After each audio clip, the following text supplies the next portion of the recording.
Hello Art Seekers, I'm Lulu here today in New York City in the East Village at 212 Arts. I want to introduce you to King Amsterdam today. Thank you so much for being here.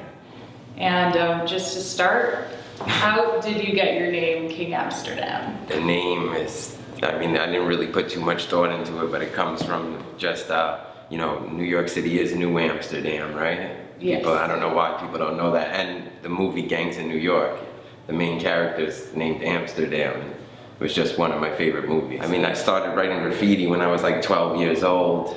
I was just like born into it. I remember when I was really young, Ski from New York, I used to be in his house all the time, and I remember him taking me into his room. He had like the stop signs with all the graffiti on it, and he would show me the black books, and just, I don't know, I was just raised that way. My block had everybody on my block was like famous graffiti writers. So. A lot of your work is funny. I do see a lot of humor in it. Do you have any favorites that you tend to work on a lot?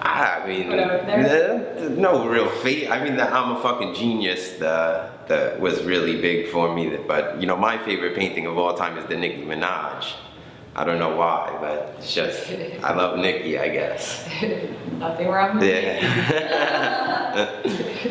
When I met you, I knew you as a stencil artist. Right. And obviously that's something, you're a huge critic of others. I know you're fans of some, not all of them. Yeah. How did you transition from the graffiti into stencil art? How'd that That's funny actually. Yeah, so I grew up with guys that are actually really good at graffiti. I was bombing with Shaz in the 90s, and I was just never really that good at it, I didn't climb good, I didn't, I was never that dope. So, when I found out about stencil art, I looked into it. It just was a way to get up. It was clean, it was perfect, and I was just good at it automatically. So it was like a natural transition, It was on, I paint low, I paint poles and mailboxes, so it's on the floor, no climbing. It makes an impact. It's, it's Definitely. Right. So that it meant more to me than just some letters, I try to make it look so it doesn't even look like a stencil anymore. I want it to look like an oil painting.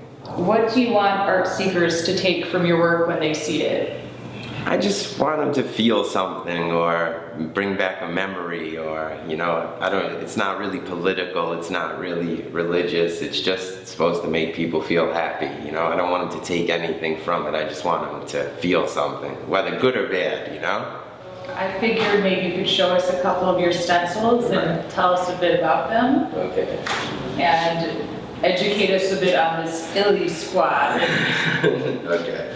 Well, so here's the stencils. This is actually one that's been used before. It is just a regular piece of paper, cardstock, printed out of a regular printer, and then cut out with a X-Acto knife. And they're layers, so these would be reference points. That's how I would line it up.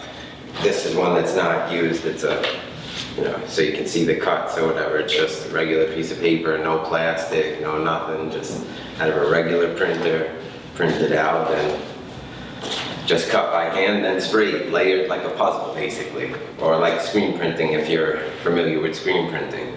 On a canvas, I would do minimum of 7 or 8 layers, but on the street, I never go more than 7 layers. But I like to be quicker. Right, it needs to be quicker, and I need to also paint the whole pole as well. So I have to, prime the whole pole, wait for that to dry, then the first layer. So even if it's a 4-layer stencil, I'm there for 5 layers, because then I actually have to erase the reference points too when I'm done. So, right, but I like to keep it around 3-4 layers. But I have painted 12, 13 layers on the street. And illegally. That's one other thing. When you said what would you like to tell them about yourself, I actually should have said that I've never painted a legal spot, and I don't plan on it. Why is that? Why are you so anti-legal spots?